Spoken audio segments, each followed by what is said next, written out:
are not present today because we are on recess, but we are over 20 members of parliament who have dedicated their lives. They have agreed, they want to toil and moil, and they will never sit on their hands to see Kenyans suffer. Today we are here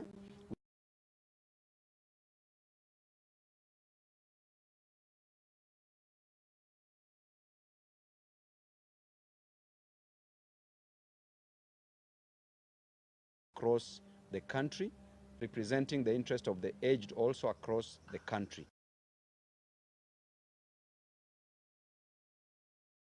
From the Western region, Busia County, Honorable Catherine Omanyo, also representing the interest of Kenyans across this nation. We're also here with Honorable Amo from Starehe, Amos Mwago. Amo ndio best, ukienda huko Starehe hivyo ndio anaitwa, representing constituents from Nairobi County, representing Kenyans from within the nation. And we have a presser. Each member of parliament here will be given an opportunity to speak about issues, the state of the nation, matters affecting Kenyans, the issues of concern. We have a presser that I will read, then after that we'll give an opportunity to every member to say a word. Now we have apologies from some members of parliament. Mheshimiwa Kibagendi from Kisii County. We have an apology from Mheshimiwa CNN Charles Nguna, representing the Eastern region. We have an apology from Wanami, all the way from Bumula, Bungoma County.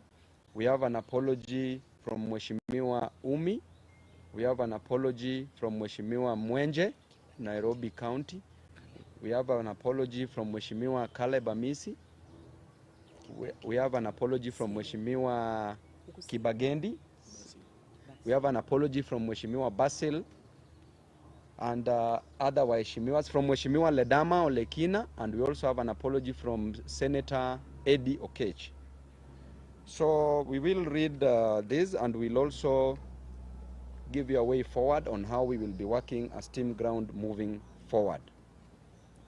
Our fellow citizens, let me once more start by expressing my solidarity with the Kenyan youth and families who have lost their lives, sustained injuries, been abducted, or whose loved ones have been calling for good governance of their country.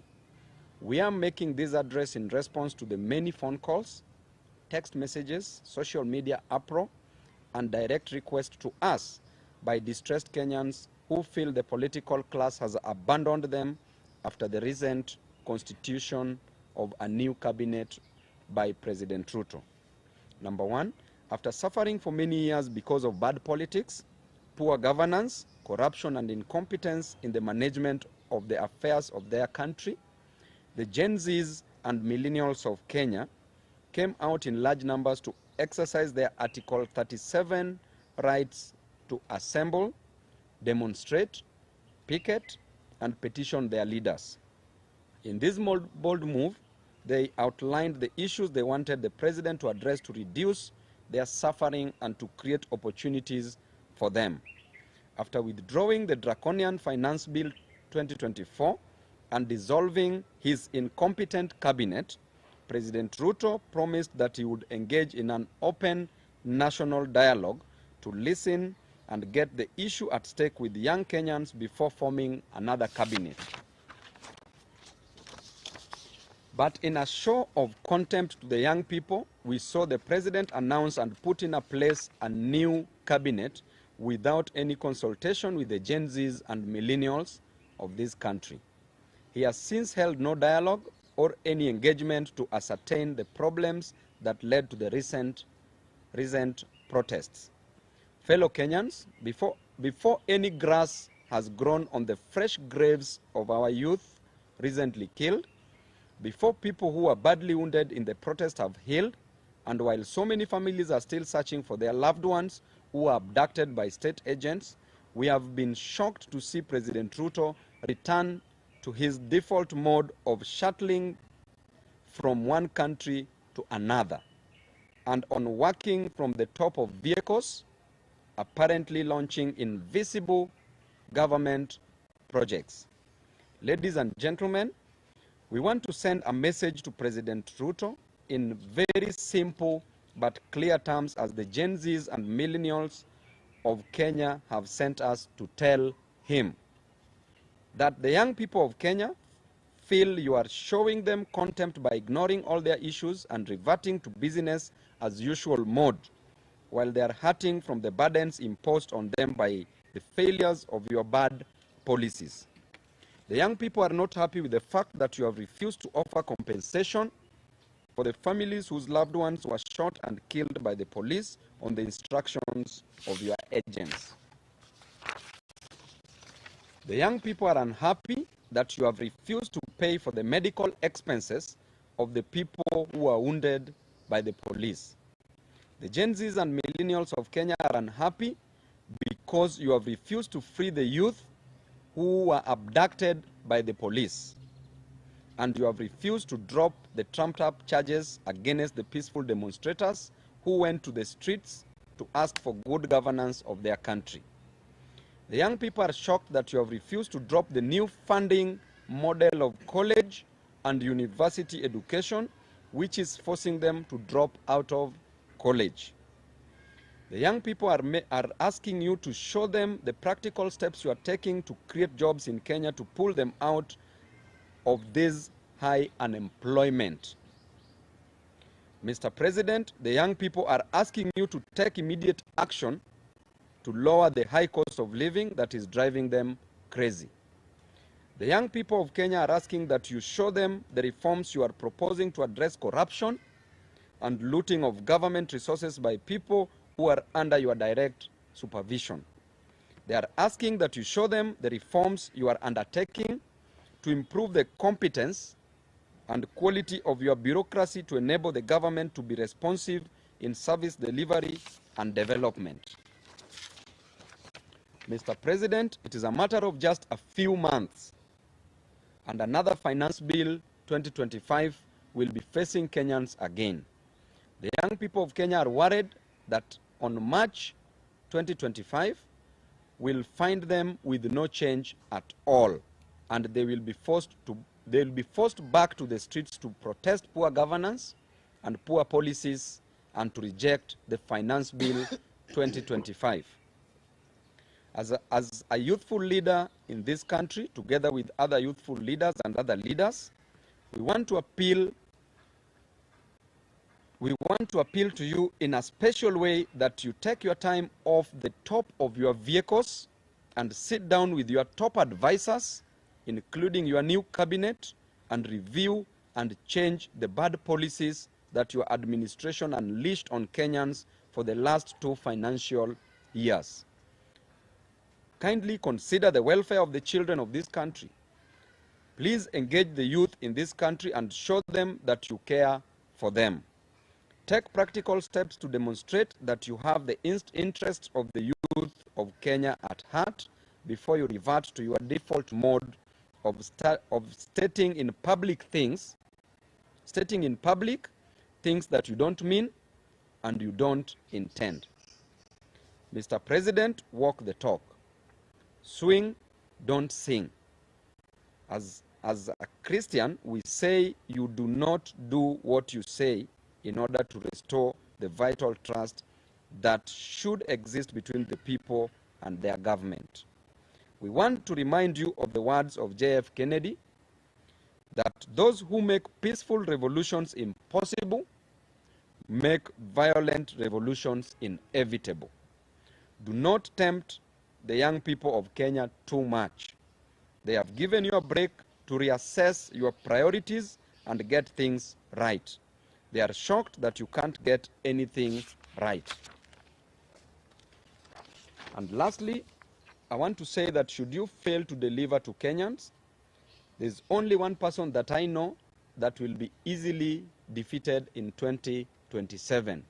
Defeating you, Mr. Ruto, in 2027 will be easier than reciting vowels. Any living thing that is capable of locomoting or moving from one place to the other will defeat you in 2027.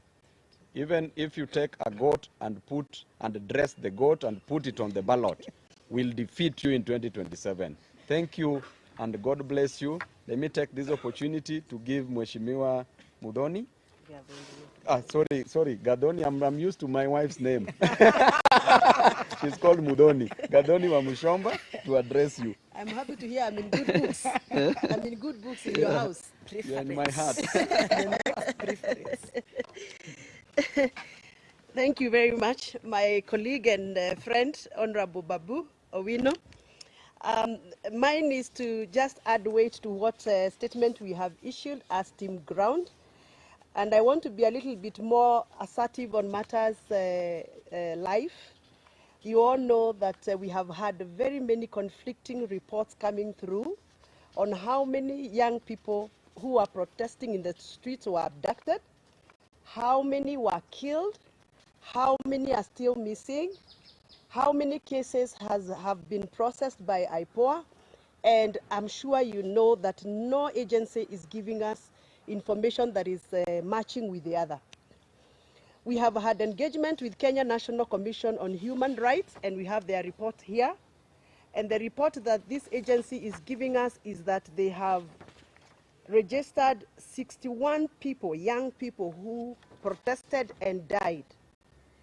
And their bodies have been located in many mortuaries in this country, ranging from Narok, Nakuru, City Mortuary, Nairobi, Kakamega, Eldoret, Isebania, Thika, Nanyuki, Eldoret, Kapsabet, Rongo, Kasarani, Embu, Homa Bay, Kisumu, Nyeri PGH, Nyahururu Hospital, Bungoma County Hospital, Kakamega Hospital, Kitengela, Kenyatta National Hospital Mortuary, and Mlolongo, and Kiambu Uplands Funeral Home. Now, according to Kenya National Commission on Human Rights, these people died out of excesses of the Kenyan Police Service. The IPOA, the statutory body that is supposed to be oversighting the activities of the Kenya National Police Service, have indicated that they have picked up their own investigations. And according to them, they only have registered 50 people who died, not 61 that we have received from Kenya National Commission on Human Rights. And out of the 50 cases IPOA has registered, they have also registered 19 people who were abducted or reported abducted and missing. But out of all those cases, IPOA has only been able to process 4 files and submitted those files to the DPP. Out of the 4 files, 3 were returned to them because they were not done properly and there was no evidence. They have only been able to successfully submit 1 file. Now, this is my concern and our concern as parents, and I'm sure this is a concern even for many parents who are following us. It cannot be that a country that is governed by the rule of law, over 61 people dead, and only 1 case can be accounted for. Yet we have seen 2 foreigners missing somewhere in the boundaries between Kenya and Ethiopia.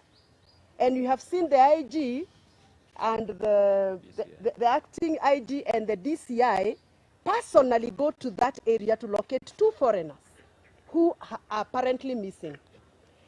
But we cannot locate the 19 cases IPOA has registered as abducted cases.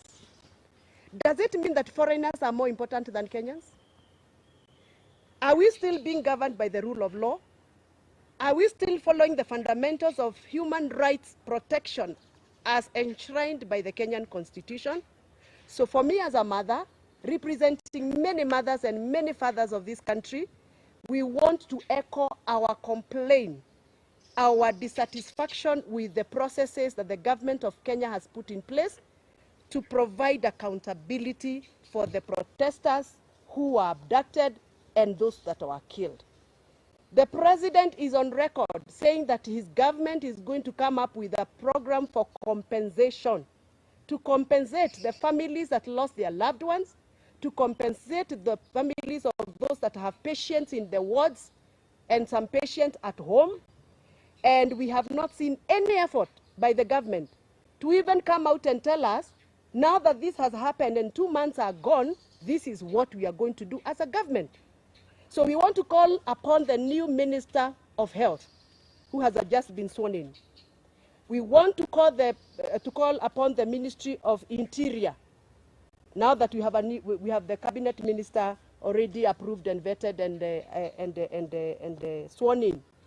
You must come out and tell Kenyans how you are going to start off the process of compensation, taking care of those that are still in hospitals, and making sure that their rights are not violated and their dignity has been upheld.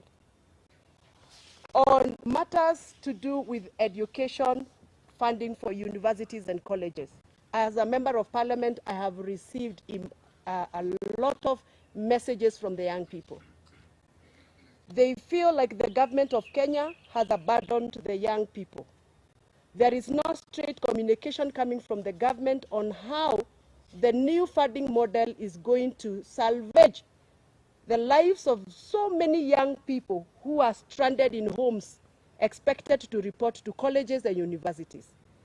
We are requesting the government to come out very clearly and give out a clear guideline. We are only seeing some letters flying in the social media, but nobody is doing a presser like this to address this issue and explain to the young people.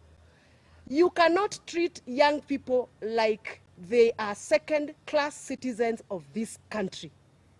This is the future of this country, and you are no longer going to assume the young people of Kenya the way we have done. So we are requesting and demanding, let us demand because I think it's our right, that the minister in charge of education must come out very, very boldly and tell us the way forward on matters to do university, funding, and colleges, and assure those students that are still at home that there is hope for them to resume school and there is hope for them to progress with their careers. Thank you very much.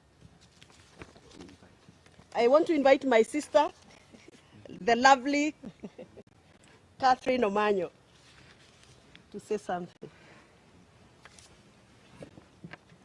Mimi nitaongea Kiswahili. Juu kila mtu anabonga hapa Kimombo.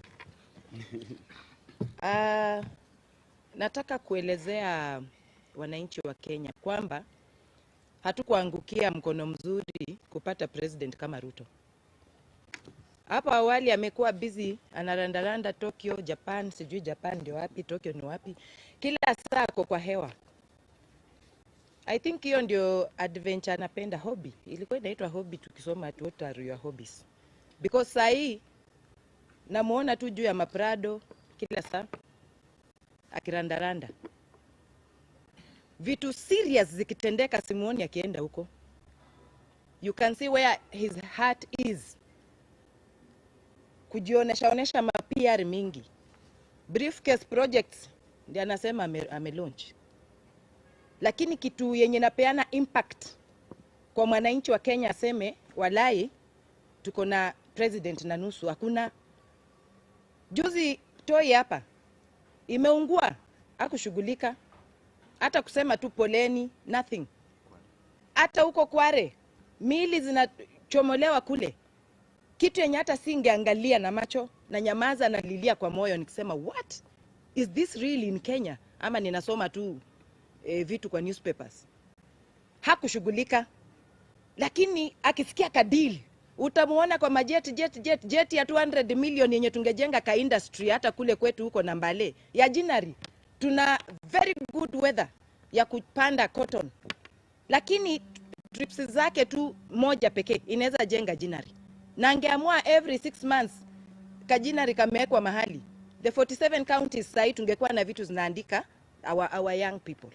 But hiyo hana, kichwa ngumu, kiburi, majivuno. Ni vizuri majenzi wameshekeshek watu hapo, tunaona at least siku hizi wameanza kutuangalia kama watu na uoga fulani. But mtu ujificha tu temporarily. Character real tulishaiona ilitoka.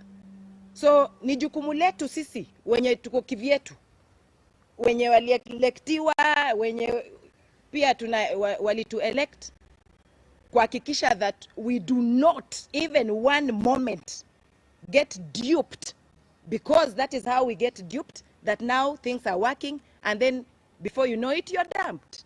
Just like a sly man, he can tell you are the only fish in Lake Victoria. If you are a fool, you'll believe. So this is Ruto. We are not going to listen to the narratives again, and we will not relent. I'm so happy that as you listen, even in the corridors, in parliament, how people, the real them when they talk, that president is on his own. Even people who are getting there, that they are going to help, they know very well that that ship is sinking.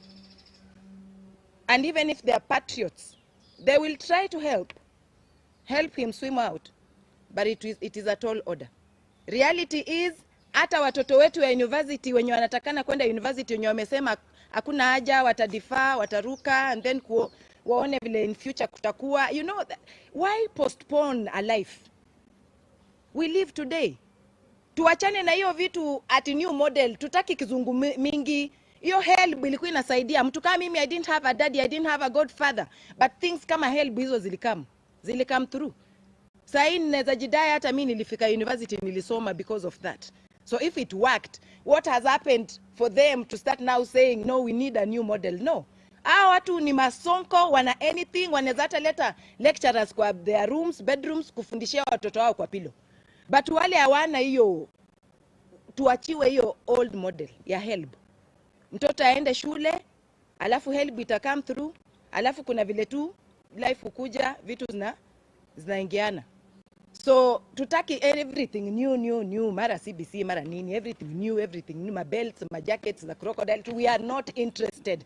Sisi tunataka kitu yenye mwanafunzi, mwananchi, akuwe Wanjiku, akuwe ule wataita wapi, at least in a day, basic needs anaweza afford. Hawataki kuishi paka pia wakuwe na majets. But two basic needs, if somebody today cannot afford, then why are you proud to be a president? At least, if he's not listening, mimi nimemwambia, muende mumutumie TikTok, muweke kwa space, wherever it is, that we are not going to sit back and look at him with his new narratives every day. Thank you. Invite Mheshimiwa na invite last born hapa, Mheshimiwa Mwago. Mtu ako farm, hataki kujua. Nairobi solid. Okay, thank you so much, members of the fourth estate. I stand with Team Ground in denouncing the activities of the president and how he's tried to address the challenges that were raised by the Generation Z and the millennials and generally the people of Kenya. I don't understand why he got his wisdom from by bringing us a political solution to an economic problem and a social and injustice problem. The Gen Zs were not on the streets to have a new cabinet or a new set of cabinet CSS. The Gen Zs put out their issues clearly, but he failed by a mile, he missed by a mile by what he provided as a solution. We want to tell him, as the young people of this country, as a young leader, I'm a leader who came to parliament to bring change to this country. I didn't come to be bribed or to get money or to solicit money from this government. I came so that we can have a future for the young people of this nation, for this country to have systems that will work, for this country to address the issues of corruption that's so rampant in this government, for this country to have a social justice system that will work. You can see by his activities the neglect that he had on the Article 37 of the Constitution, the brutality and excessive use of force on protesters. Yet we say we have a constitution that we respect, that clearly outlines Article 37 as the guiding principle on how people should address the government, how people should protest against, how the people should talk to the government. But we saw what happened. It really defeats me to imagine that this country we've lost value for life. We are talking about more than 50 people who have been killed, who lost their lives, and we are treating this casually, like nothing happened. If you go to the DCI, we went there with Loyalty Ndomolo, we had very scant information on the issues of abductions, or the issue of these people who have been killed, and these are lives that have been lost. by a government that's purposed to protect the lives of its people. We've seen a lot of property that was lost. Some houses were burnt even in town, but the government has not addressed that. They have swept that under the carpet, and they expect us to just let them be and this to go on. We cannot agree, and we cannot allow the government to behave like that, because if it behaves like this, it is going to kill our future and our children. The Gen Zs have come out clearly and they have outlined their problems. We are asking the government of the day, come out and tell us what measures are you putting in place to address the issue of unemployment. We are having like 1 million students who are going to clear form for this year. Every year we are having a very high turnover of Gen Zs. What measures have you put in place to address their issue? The current cabinet that you announced, we don't make anything of it. We don't see if they are able to come up with solutions for the challenges of this nation. So sisi tunamwambia Bwana Rais, tafadhali sikiza watu, calm down, look for new advisors. Whatever you are doing is far away from what the people are asking for. Kindly try and calm down and listen to this youth. These are the future of this nation, and the best thing is, this is a generational thing. One day it will come to happen. The hopes of the people of this nation, lazima siku moja watu watakuja wapatiwe heshima, and I don't know where history will judge you. Labda utafukuzwa ama utapelekwa jela kwa sababu ya hii makosa unafanya. Tafadhali sikiza watu and deal with real issues that these people have raised. Thank you. Thank you very much. Is there anybody with questions? We will take about maybe 3 or so, or maybe we can take 4 so that each can respond to a question. Let's start with the lady. You have to speak louder.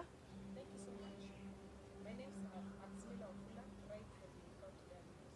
I have 2 questions. One concerning the ultimatum that the agency have given us through the platform. On 27th of August, they will be signing a petition to dissolve the parliament and to chase all the parliamentary out. I think this is the second time now that they're getting the parliament.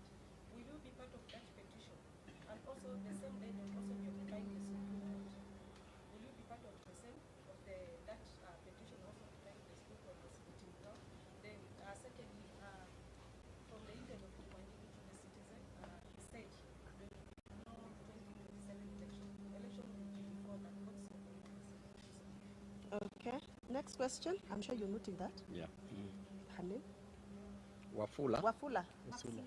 Wafula. Then we'll go to you.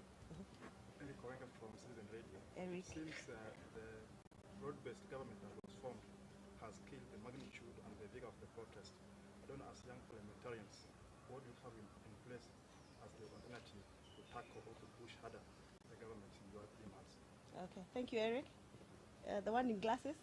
Thank you. Yeah. Edwin from Daily Monitor. I have 2 questions. It's clear that you obviously do not seem to stand with the cabinet secretaries, some of whom are in parties that like ODM, which a person like Babu was in support of.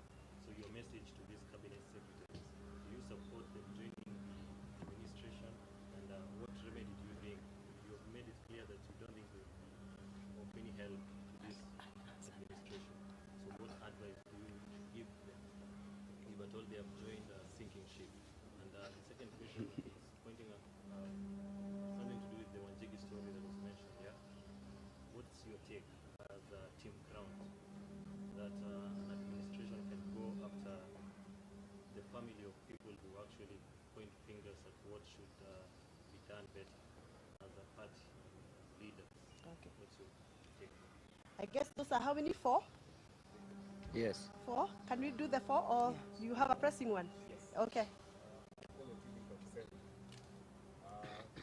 Given the unity deal between ODM and Kenya Kwanza, are you worried this supermajority issue, especially in Parliament, is going to stifle voices like you? For example, we have heard the President say some sections of the finance bill will be returned to the House. What do you think about that? And will you be supportive? Very well. So How do you want us to go So, about it? I can answer that one of Parliament. okay, so you can, Answer the one for cabinet ministers. Parliament, okay, good. CSS, Parliament. I'll talk about They're killing the vigor. the vigor. Okay, so I can, okay, fine.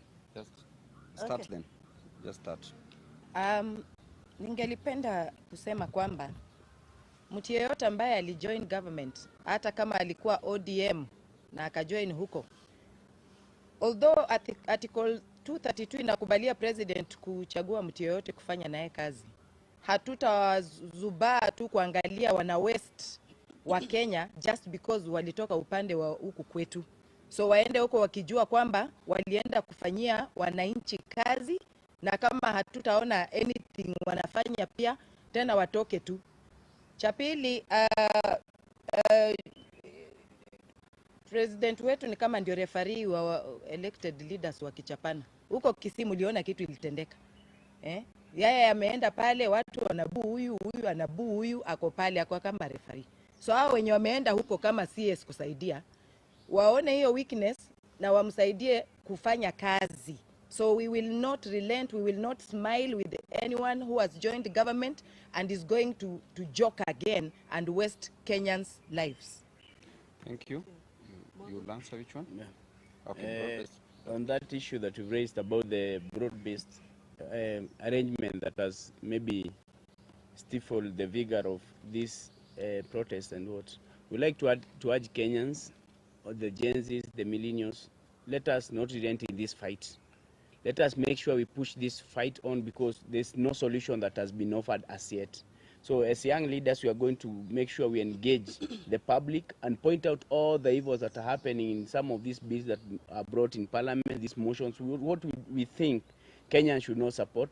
But we're also thankful that the Kenyan people now are taken back the power in their own hands.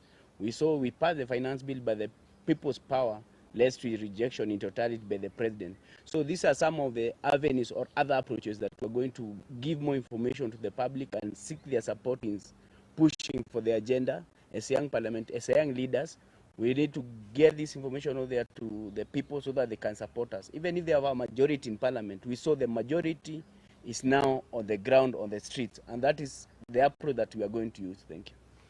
I think Mheshimiwa Amo has addressed that very well. If I want to talk about the unity of ODM and Kenya Kwanza and having a super majority, and in combination with the question that was asked by Eric on the broad-based government that has killed the vigor of the demonstrations, I want to tell you that in Parliament there was already a super majority that passed the finance bill. But that did not prevent the Gen Zs. It did not prevent Ruto from coming out and rejecting, after pressure had been pressed on him by the people. The Constitution is clear that power vests with the people. The sovereignty is with the people. The people are supreme. That supermajority in Parliament is not a supermajority. It is an imaginary supermajority that is intended to achieve some selfish gains or ambitions. And therefore, one person with God is the majority. But now here we have a few people in Parliament, members of Parliament, Team Ground, together with the Gen Zs, with the millennials, with other Kenyans. That is even more than a supermajority, and that is what we need. We don't need any other supermajority in Parliament. And number two, our voices will always be heard in Parliament, irrespective of our numbers. Why? Because sometimes it's not about winning the war, but it is about being at the battlefield, registering your presence in the battlefield.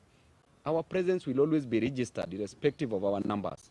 And that is the time that you will know that in case those numbers will not be favoring the interest of Kenyans in Parliament, we will go back on the ground.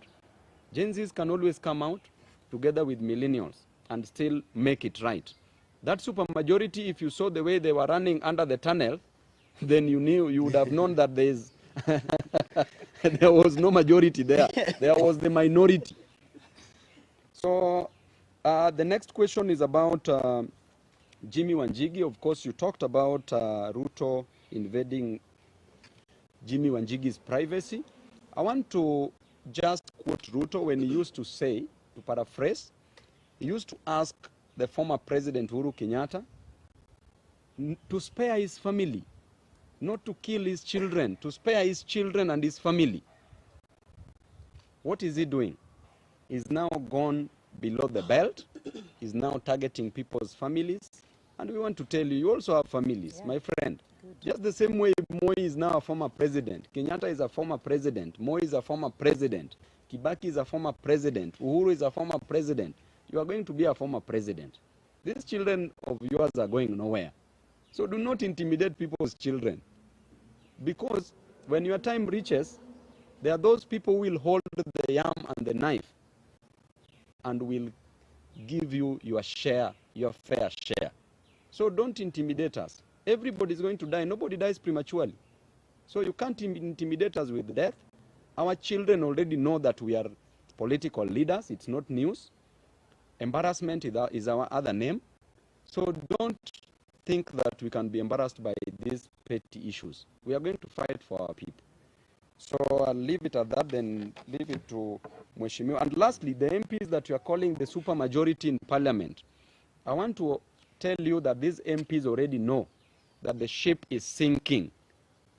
The ship that Ruto is the captain is already sinking, and they're already taking it.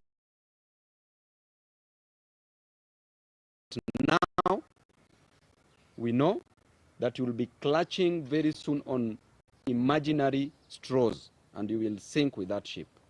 Thank you. Thank you. It looks like all the questions have been answered. The number one for the petition. There's to one. dissolve Parliament. Oh, there's one for the petition to dissolve Parliament. And that is a proposal, you said, by the Gen Z? Very well. First of all, I want to thank the young people of Kenya. One day, one time, we were also very young. And we did what we did to have this country the way it is today. Some of us actively engaged to make or to constitute the current Kenyan constitution. And we went through the thick of that day. That is why we have this constitution. The young people of Kenya should not shy away from advocating for what they think is right.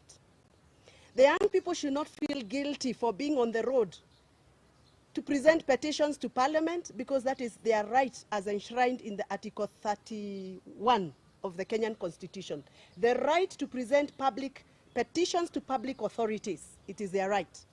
And therefore they should not feel guilty, however painful it is, however hard it is, however difficult it becomes. The young people of Kenya should now know that they have the support of members of Parliament like ourselves here. We are no longer going to be intimidated, being accused of, oh, you are funding the Gen Zs, oh, you are inciting the Gen Zs, oh, you are the one who is telling the Gen Zs to do this, because the Gen Zs are people who are schooled. They went to school, and we actually gave them free primary education. They are using what we gave them to ask and petition for what they constitutionally deserve. So the young people of Kenya have a right to petition Parliament, have a right to petition State House, have a right to petition any public authority if they feel that it is necessary to do so. I honestly think that the kitchen of all problems in this country is Kenyan Parliament. Because it is Kenyan Parliament that make laws that are oppressive. It is Kenyan Parliament that made the faulty, the unconstitutional, the irregular Finance Bill 2023 that has since now been thrown out by the courts. It is the same Parliament that was attempting to make another irregular, unconstitutional Finance Bill 2024, which the greatest people of Kenya rejected. It is the same Parliament that is coming up with other laws like the livestock bill law, the privatization law that they made, and many other very oppressive laws. So if the Gen Zs feel that it is time for them to petition Parliament, they are welcome. It is within their rights. And we will support them if we so feel they are doing the right thing. So we want to tell the young people of Kenya, we are with you. We will support you. We will stand with you as long as you're making the future of this country better. I would want to be an elderly woman in this country to enjoy what the Gen Zs are fighting today. And therefore, when I have the energy to do so, I will support them, I will fight for them, I will lobby for them, I will advocate for them, because I think they are doing the right thing. Last but not least, I would want to say this. I don't know what is this obsession President Ruto has with the new things. When he came in, he found Linda Mama. He realized Linda Mama, and I don't know how he realized, because he's not a woman. He has never been in a maternity ward. He has never delivered a child. So I don't know what is this obsession he has with removing what he found to bringing what he thinks is new and creating confusion and mess. He found a very good working program called Linda Mama. He collapsed Linda Mama without any public participation and brought some other new packages. Shisha, shui, shu, shui, sha. Shisha. Linda mpango wa kando. You know. I don't know what is this obsession he has, that he has now to collapse the old funding model for our universities and bring a new model. And now he has created a whole total confusion. Our children are getting depressed because they don't even know whether they are going to report to school tomorrow. What is this whole obsession of new things? New things? Now, look at where we are right now. We don't have money because we have no operational finance bill. Instead of him finishing old projects, he's now going for new. Everything is new. Everything is new, and he has no money. So where is this obsession coming from? And by the way, I sympathize with my new Minister for Energy. My new Minister for Energy, I really sympathize with him. Bwana Wadai, wacha nikuambie, hiyo kiatu umevalia kimeandikwa Ruto hapo nyuma. Hiyo kiatu itakuuma mbaya sana. Because the president is now hopping from one county to the other, launching new electricity projects. Where will he get the money from? Atarudi kwa hiyo gari pale juu, ataanza kuambia wananchi, huyu Wadai nilimpatia kazi ya kuweka stima, nikaenda nikalaunch stima, lakini yeye hakufanya kazi. Wadai is actually cooked. I sympathize with him. I sympathize with my friend Babu Mheshimiwa Badi, huyu wa Treasury. Amepatiwa Treasury na ni sufuria ambayo ilikuwa na ilikuwa na stew lakini imelambwa, hakuna. And what the president is doing now is going out promising, oh, I will do this project, I will do this project, na hakuna pesa. Alafu atarudi kwa hiyo ground come to campaign time. Ataambia watu, wewe huyu Badi nilimpatia kazi, amelemewa. Badi's sufuria is roasted. And they are not is selling roasted. corruption. Yeah. So anyway, we are summarizing and saying this. This is not the right time for president to go out launching projects. It is the right time for him to sit down, engage stakeholders, look for solutions for the pressing problems, and look for new ways of raising revenue for this country. He must engage. And there's somebody who asked me when I was coming here, now that you people are complaining things are not right, what solutions are you giving? What alternative solutions are you giving? Now listen to me. There is no president, there is no way the president will be roaming from one country to the other looking for jobs for our young people. But if you ask him for a database of how many engineers do you have in your country, tell me whether there is any database. If you went and found a request for how many mechatronics engineers do you have, we don't have a national database. What we want as representative for young people is this. The government must put effort to come up with a national database of unemployed young people of this country, county by county. We must be able to know how many teachers are unemployed from the young people, how many doctors are unemployed, how many engineers, how many lawyers. All that database needs to be put in place so that when we are speaking from a point of information. When he's going to negotiate country by country, he has a database. And that is what he should be running with MPs to actually help him to create a national database for the job gap. Number two, We have what we call National Employment Authority. That is an agency that is created by the government under the Ministry of Labor that has failed this country. We need to start thinking of how we can revamp the National Employment Authority so that we can provide a better way of preparing the jobless young people into assimilation into the jobs. How do we do that?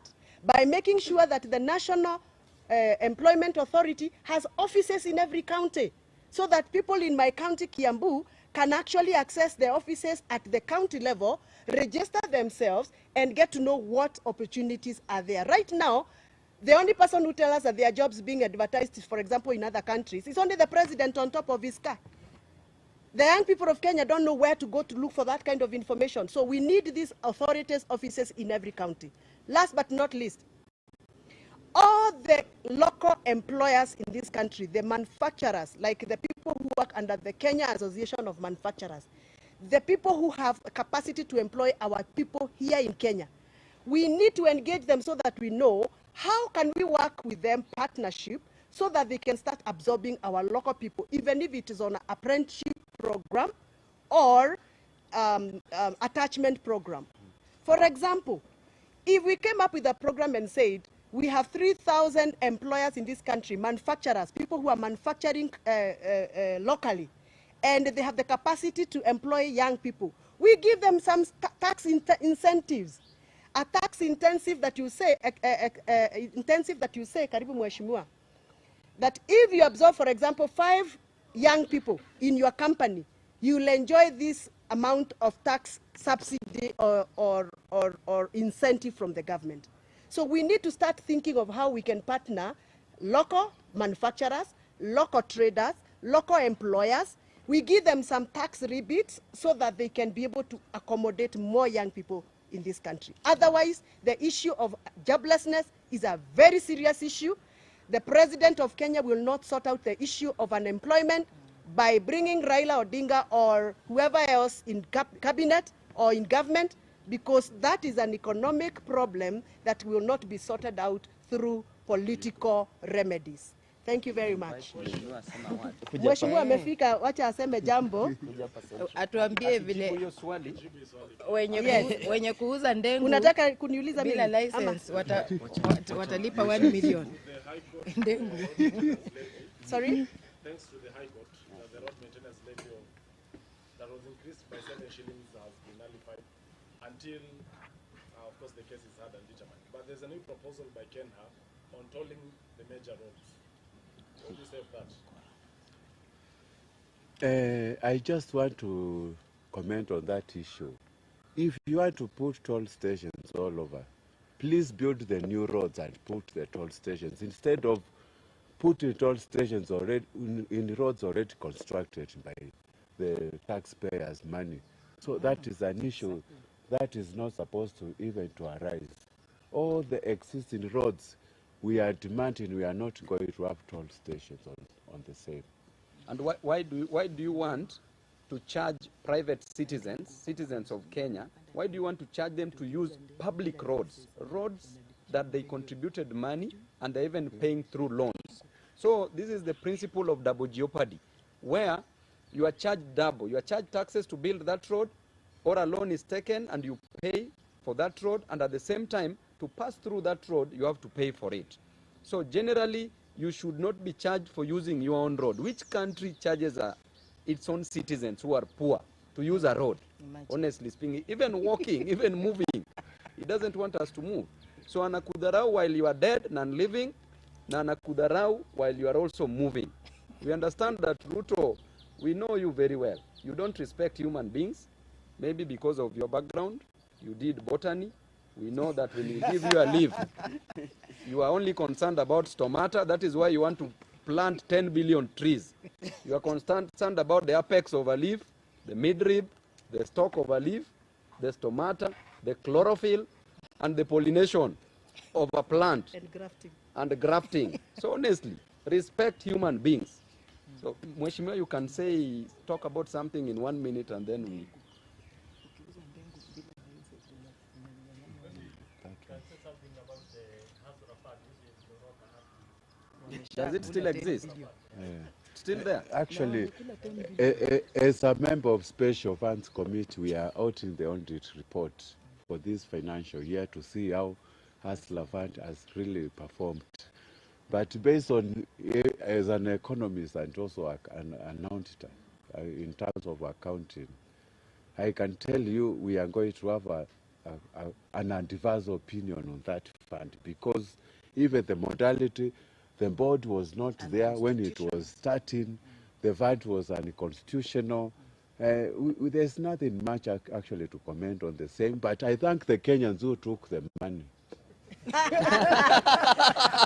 by the way, on that note, like I was talking about the newness of things, I don't know what is this issue that President of Kenya has with women of Kenya. I really don't know what the president has with the women of Kenya. I don't know why and what justification he would ever give to the women of Kenya. First of all, for touching on Leader Mama and collapsing it, and then touching on the Women Enterprise Fund. Right now, as we speak, the Women Enterprise Fund is at zero kitty. All the money that was put there in the last year's budget, it was all removed. So the women of Kenya have nothing else other than to dance in the yellow clothing during campaigns.